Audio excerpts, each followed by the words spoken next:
Entre Liliane, 90 ans, et Safa, 10 ans, des décennies les séparent. Et pourtant, aujourd'hui, à l'école, elles apprennent ensemble.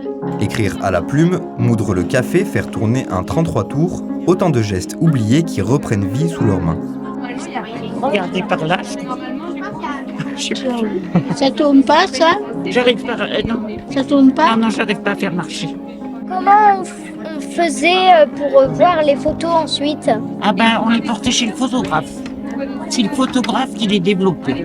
Ces savoirs anciens qui semblaient destinés à disparaître trouvent un écho dans le regard curieux des plus jeunes.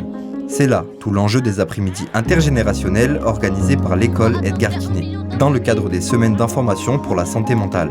Un moment suspendu hors du temps. Ça vous plaît d'apprendre aux jeunes comment ça fonctionnait avant? Tout à fait, bien sûr. Ah mais j'étais super contente d'être invitée aujourd'hui. C'est important de savoir comment on faisait le café. Donc on a bien évolué quand même. On a juste appuyé sur un bouton et on est moins fatigué. Je l'ai fait quand j'étais petite, mais je leur apprends maintenant comment je le faisais et comment il faut le faire maintenant. Ils ont l'air de bien de s'intéresser, oui c'est vrai. Ils feront du bon café, je crois. J'écris à Jeannette, bonne fin d'année. Au début c'est difficile, mais maintenant j'ai trouvé ma technique. Ça me plaît parce que on est au courant de beaucoup de choses de notre génération, mais on n'est pas au courant de beaucoup de choses de l'ancienne génération. C'était comme ça quand j'étais à l'école. J'avais toujours après les doigts.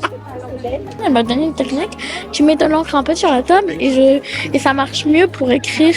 Ah oui, donc autant en mettre partout, au moins c'est fait dès le début, quoi. Oui, voilà. C'est une rencontre quand même qui est riche quand même. Voir comment les jeunes se comportent, ce qu'ils apprennent. Et inversement, nous, on peut leur apprendre d'autres choses. Je trouve que c'est très intéressant. Regarde ce que tu as fait. Très grande erreur. Regarde ce que tu as fait. Ça fait le deuxième qui renverse. On trouve que c'est le meilleur moyen de faire créer du lien entre les jeunes et les seniors que d'organiser des temps d'échange comme ça, des ateliers où ils peuvent se parler, du coup se raconter ce qui se passait avant et ce qui se passe maintenant. Ça crée des moments extraordinaires. Voilà. On entend les enfants qui sont très contents de partir et d'avoir passé ce bon moment ensemble.